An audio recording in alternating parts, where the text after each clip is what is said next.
ஒரு நாட்டிற்குள் நுழைய வேண்டுமென்றால் ஒரு சில காகிதங்கள் நம் கைகளில் இருக்க வேண்டும். ஆனால் ஒரு சிறிய காகித துண்டோ அல்லது மின்னணு அனுமதியோ ஒருவரின் பயண கனவுகளை எப்படி தீர்மானிக்கிறது? ஒரு நாட்டுக்குள் நுழையும் உரிமையை யார் தீர்மானிக்கிறார்கள்? இந்த விசா முறைக்கு பின்னால் இருக்கும் உண்மையான அதிகாரம் என்ன?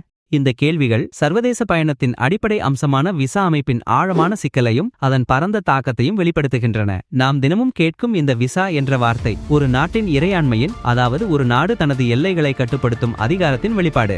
ஒவ்வொரு நாடும் தனது எல்லைக்குள் யார் நுழையலாம், யார் நுழையக்கூடாது என்பதை தீர்மானிக்கும் முழு உரிமையை பெற்றிருக்கிறது. இந்த உரிமைதான் விசா முறையின் அடிப்படை. இது வெறும் பயண அனுமதி மட்டுமல்ல, அது பாதுகாப்பு, பொருளாதாரம், அரசியல் மற்றும் சமூக கட்டுப்பாடுகளின் ஒரு சிக்கலான வலைப்பின்னல். வெஸ்ட்பாலியன் அமைப்பின் கீழ் உருவான நவீன தேசிய அரசுகளின் முக்கிய பண்புகளில் ஒன்று அவற்றின் எல்லைகளை கட்டுப்படுத்தும் இறையாண்மை அதிகாரமாகும். இந்த இறையாண்மை தங்கள் பிராந்தியத்திற்குள் நுழைபவர்களை தேர்ந்தெடுக்கும் உரிமையை நாடுகளுக்கு வழங்குகிறது. இது விசா கொள்கைகளின் மையமாக அமைகிறது. சர்வதேச பயண ஆவணங்கள் மற்றும் எல்லை கட்டுப்பாடுகளின் வரலாறு நவீன விசா முறையின் தோற்றத்தை புரிந்து கொள்ள உதவுகிறது. பண்டைய காலங்களிலிருந்தே அரசர்கள் அல்லது ஆட்சியாளர்கள் தங்கள் தூதுவர்கள் மற்றும் வணிகர்களுக்கு பாதுகாப்பான பயணத்திற்காக பாதுகாப்பு கடிதங்கள் அல்லது அடையாள ஆவணங்களை வழங்கியுள்ளனர்.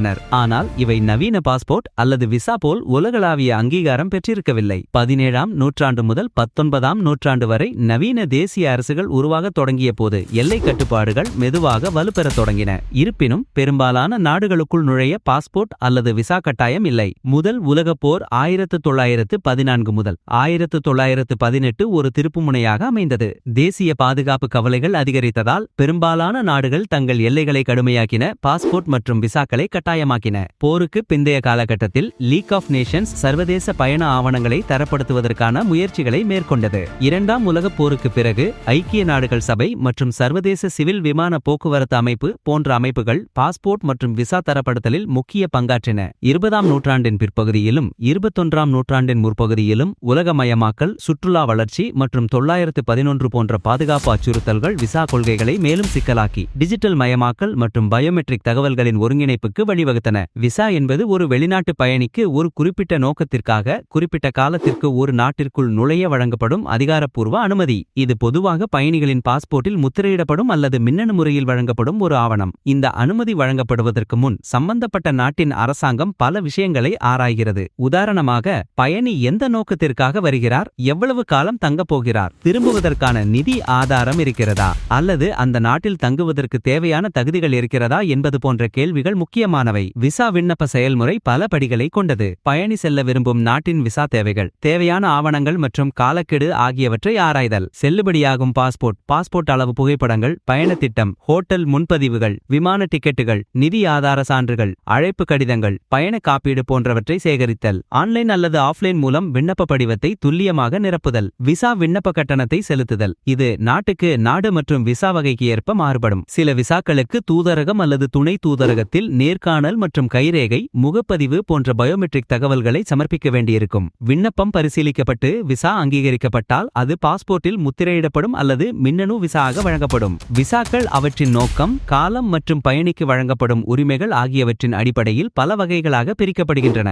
இதில் சில முக்கிய வகைகள் சுற்றுலா விசா, சுற்றுலா மற்றும் பொழுதுபோக்கு நோக்கங்களுக்காக குறுகிய கால பயணத்திற்காக வழங்கப்படும். வணிக விசா, வணிக சந்திப்புகள், மாநாடுகள், ஒப்பந்த பேச்சுவார்த்தைகள் போன்ற வணிக நடவடிக்கைகளுக்காக வழங்கப்படும். இது வேலை செய்ய அனுமதிப்பதில்லை. வொர்க் விசா, ஒரு குறிப்பிட்ட நாட்டில் வேலை செய்ய அனுமதிக்கும் விசா. இது பொதுவாக ஒரு குறிப்பிட்ட நிறுவனத்துடன் இணைக்கப்பட்டு குறிப்பிட்ட காலத்திற்கு செல்லுபடியாகும். ஸ்டூடெண்ட் விசா, வெளிநாட்டில் கல்வி கற்க விரும்பும் மாணவர்களுக்கு வழங்கப்படும். இது கல்வி நிறுவனத்தில் சேர்க்கை பெற்றிருப்பதற்கான ஆதாரத்தை கோரும். மெடிக்கல் விசா, மருத்துவ சிகிச்சைக்காக ஒரு நாட்டிற்குள் நுழைய விரும்பும் நபர்களுக்கு வழங்கப்படும். குடும்ப விசா, ஒரு நாட்டில் வசிக்கும் குடிமகன் அல்லது நிரந்தர வசிப்பவரின் குடும்ப உறுப்பினர்கள் அவர்களுடன் சேர வழங்கப்படும். டிரான்சிட் விசா, ஒரு நாட்டின் வழியாக மற்றொரு நாட்டிற்கு பயணிக்கும் போது விமான நிலையத்தின் சர்வதேச பகுதிக்கு வெளியே செல்ல வேண்டியிருந்தால் அல்லது நீண்ட நேரம் காத்திருக்க வேண்டியிருந்தால் தேவைப்படும். இமிகிரண்ட் விசா, நிரந்தர வசிப்பிடத்தை நாடுபவர்களுக்கு வழங்கப்படும். இது ஒரு நாட்டில் நிரந்தரமாக வாழவும் வேலை செய்யவும் அனுமதிக்கும். விசா வழங்கும் இந்த செயல்முறை நாடுகளுக்கு இடையே உள்ள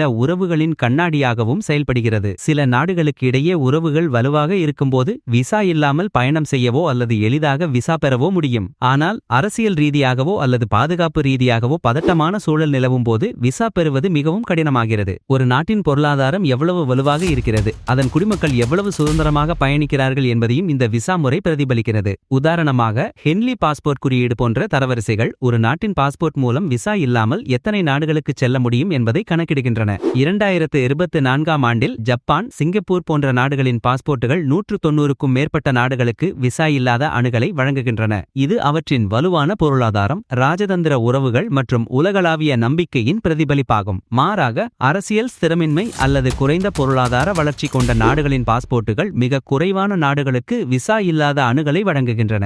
ஆனால் இங்கே ஒரு முக்கியமான கேள்வி எழுகிறது. ஒரு நாட்டின் குடிமகன் உலகின் எந்த நாட்டிற்குள் நுழைய முடியும் என்பதை அந்த நாட்டின் பொருளாதார பலம் மட்டுமே தீர்மானிக்கிறதா? விசா முறை என்பது வெறும் சட்டப்பூர்வ செயல்முறை மட்டுமல்ல, இது புவிசார் அரசியல் விளையாட்டுகளின் ஒரு பகுதியாகவும் இருக்கிறது. ஒரு நாடு மற்றொரு நாட்டின் மீது அழுத்தம் கொடுக்க, பொருளாதார சலுகைகளை வழங்க அல்லது அரசியல் உறவுகளை மேம்படுத்த விசா கொள்கைகளை ஒரு கருவியாக பயன்படுத்துவதுண்டு. உதாரணமாக, சில நாடுகள் குறிப்பிட்ட தொழில்களில் நிபுணத்துவம் பெற்றவர்களுக்கு எளிதாக விசா வழங்கி தங்கள் பொருளாதார வளர்ச்சியை ஊக்குவிக்கின்றன. சர்வதேச நாணய நிதியம் IMF மற்றும் உலக வங்கி போன்ற அமைப்புகள் திறமையான தொழிலாளர்களின் சர்வதேச இயக்கம் உலக பொருளாதார வளர்ச்சிக்கு எவ்வாறு பங்களிக்கிறது என்பதை அடிக்கடி சுட்டிக்காட்டுகின்றன.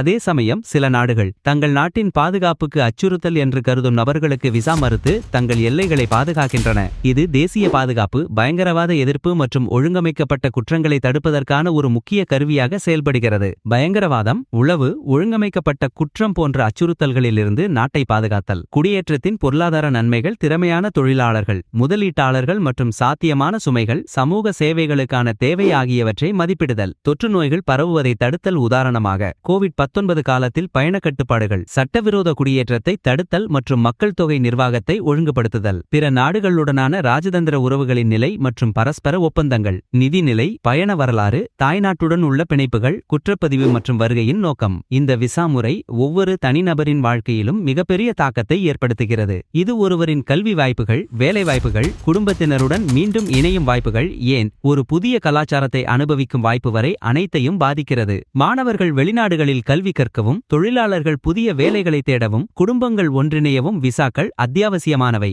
இது ஒரு நாட்டின் பொருளாதாரத்திற்கு வெளிநாட்டு முதலீடுகளை ஈர்க்கவும், சுற்றுலாத்துறையை மேம்படுத்தவும் உதவுகிறது. உலக சுற்றுலா அமைப்பு அறிக்கைகளின்படி சர்வதேச சுற்றுலா பயணிகளின் எண்ணிக்கை தொடர்ந்து அதிகரித்து வருகிறது. இது விசா கொள்கைகளை எளிதாக்குவதன் முக்கியத்துவத்தை வலியுறுத்துகிறது. அதே சமயம், விசா மறுப்புகள் அல்லது காலதாமதங்கள் தனிநபர்களின் கனவுகளை மட்டுமல்லாமல் நாடுகளின் பொருளாதார வளர்ச்சிக்கும் தடையாக அமையும். வருங்காலத்தில் விசா முறைகள் மேலும் டிஜிட்டல் மயமாகி பயோமெட்ரிக் தகவல்களுடன் ஒருங்கிணைக்கப்படலாம். மின்னணு விசாக்கள் மற்றும் விசா இல்லாத பயண ஒப்பந்தங்கள் அதிகரித்து வருகின்றன. பல நாடுகள் தற்போது இ-விசா வசதிகளை வழங்குகின்றன. இது விண்ணப்ப செயல்முறையை எளிதாக்கி பயணிகளுக்கு நேரத்தையும் உழைப்பையும் மிச்சப்படுத்துகிறது. உலகளாவிய இயக்கம் அதிகரித்து வருவதால் விசா கொள்கைகள் தொடர்ந்து மாறிக்கொண்டே இருக்கும். டிஜிட்டல் நாடோடி விசாக்கள் போன்ற புதிய விசா வகைகள் தொலைதூரத்தில் வேலை செய்பவர்களை ஈர்ப்பதற்காக அறிமுகப்படுத்தப்படுகின்றன. இது உலகளாவிய பணியாளர் சந்தையில் ஒரு புதிய போக்கை குறிக்கிறது. ஒரு நாட்டின் பாதுகாப்பு தேவைகளுக்கும் பொருளாதார வளர்ச்சிக்கும் இடையே உள்ள சமநிலையை பேணுவது எதிர்கால விசா கொள்கைகளின் முக்கிய சவாலாக இருக்கும்.